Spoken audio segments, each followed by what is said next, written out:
My name is Robin, and I did not grow up in a Christian home going to church. As a matter of fact, I grew up in an alcoholic home. I did go to church occasionally with my aunt and uncle, but that was just on a rarity of when I might spend the night with them. But growing up in the alcoholic home, my father was not there when we needed him to be. We never knew when he was going to be home. And my mom, she worked second shift at a textile mill. And so by the time we got off the bus from school, then she had to immediately go to work. So at night, all the way until midnight, I was responsible pretty much for my 6-week-old brother. I had a brother 4 years younger than me and a brother 2.5 years older than me. And so all of us from the age of 10 down to 6 weeks stayed home by ourselves at night. And like I said, that was a very, very emotional, very hard thing to go through, knowing that you were responsible for other people. I mean, a baby, an infant at the age of 8. But you know, the Lord was even looking on me then and helping me through that. But I did not see it because I wasn't a Christian at that time. My name is Mondo, and I grew up in a family, just casual family. We didn't really go to church. As I was a kid, had never stepped into church. I grew up with 2 older brothers, my mom and my biological father in Texas. He was an alcoholic, pretty abusive towards my mother. Never towards us as far as I can remember, but when he would come home, my mom would hide us. Me, my 2 older brothers, we'd sneak out the window and go to my aunt's house right down the road, and until things calmed down and the smoke settled, and we'd come back home. But it probably happened for several years until my mom finally gained the courage to cut things loose and take us away from such bad lifestyle. My name is Nancy. My story begins with a very typical home in the 60s. I grew up in a traditional Christian home. We went to church every Sunday. My dad served as an elder and a deacon in the church. My mom was a stay-at-home mom, so she was always there. I had a big brother who was quintessential big brother, looked after me, took care of me. We were actually friends. So I had a very uneventful childhood. It was a great childhood, but just not a lot, to speak of. I was a good student in school. But then I reached my early 20s, and as so many people do, I started experimenting with alcohol and some drugs and kind of got caught up into that, and that continued as kind of an underlying theme through a good part of my life. My life pretty much stayed that way through school, as being a teenager. My friends, I felt like, had to be from an alcoholic home also, so that they would understand and that they wouldn't make fun of me. And I had no clothing that was really nice. And so for years I was kind of made fun of and just picked on. And it was just really, really very hard. A couple years went by. My mother met my stepdad, which was awesome. It was a blessing. And he showed us love. He showed us, things that, 3 young boys should have, toys and just food. And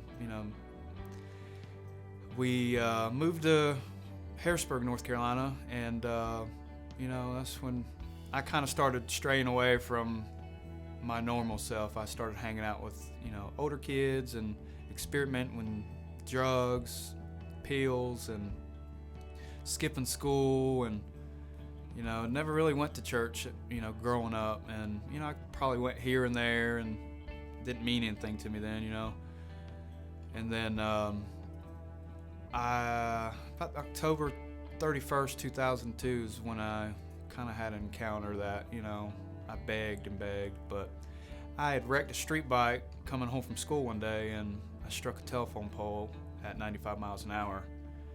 I lay there. I really didn't feel a thing, but I knew I was hurt. I couldn't get up, couldn't move, and the shocks, wore off, and I was in some pain, and I just felt that, this is my time. I'm gonna die. I'm 18 years old and I'm about to lose my life. My husband was unfaithful, and we ended up getting a divorce while I was still pregnant with that third child. And I was unemployed at the time, didn't know how I was going to make it through with 2 toddlers and a baby on the way. So we lived temporarily with a family from my church at the time, and we made it through by the grace of God. I moved to Stanley County. That's how I came to be here. And I met my current husband, Kenny, and we got married, and things were going along nicely.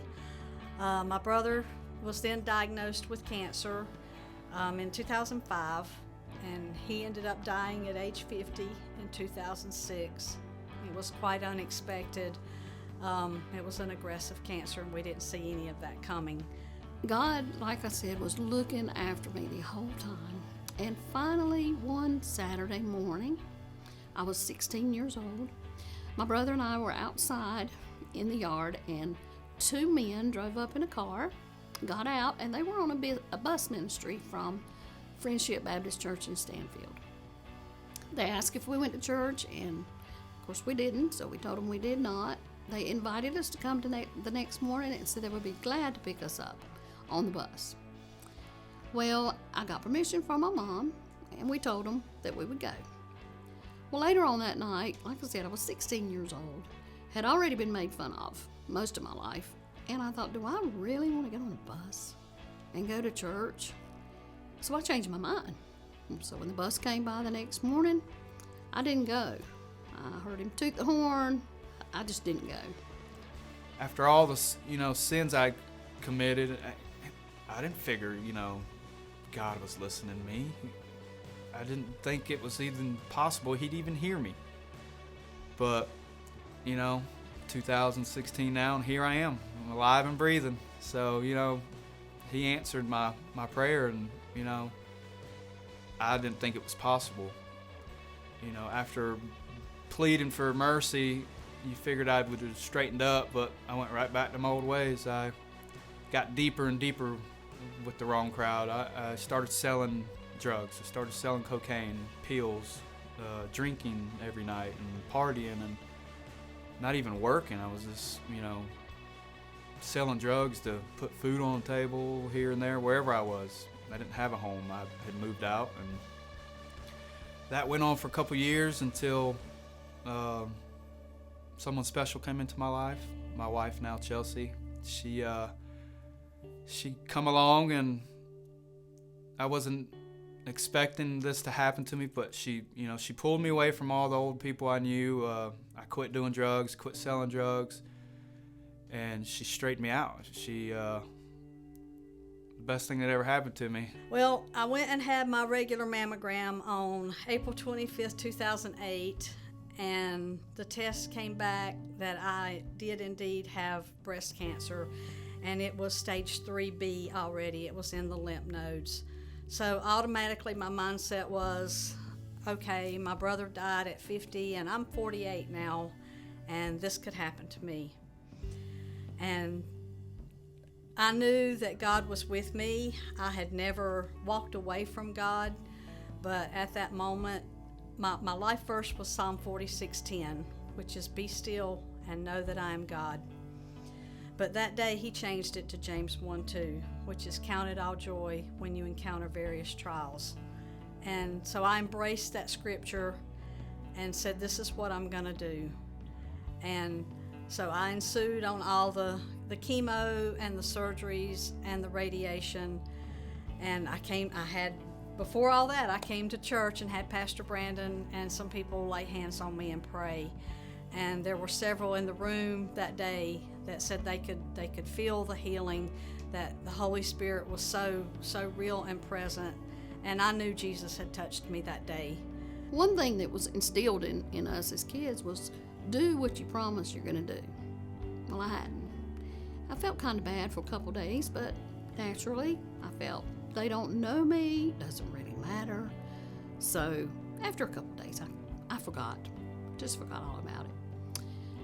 Well, the Lord had not forgot all about it. And Saturday, the same 2 men came by my house, and I thought, oh, I am going to be fussed at, I'm going to be talk to about lying. But that wasn't the case. They were so loving and so compassionate and told us how much they hated we were not there at church and offered to come by the next morning. So I promised again that I would go, and I followed through with my promise that time. I got on the bus and I went to church. Me and my younger brother got on the bus and went to church. A couple years went by, we dated, and I popped the question, and she said yes, and we had a daughter that changed me dramatically.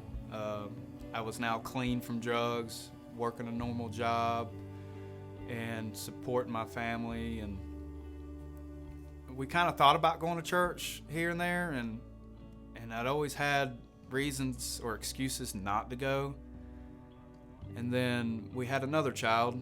My youngest, which is 4 now, is Lila, and you know, they kind of started hinting around they wanted to go to church with their friends from school and this and that, and we kind of give it the benefit of the doubt, and we said, okay, let's go. And we went under the impression that, all right, we'll go for the kids and let's see how it goes, and we'll go from there. So we come to New Life, and had heard wonderful things about him, and the kids loved it.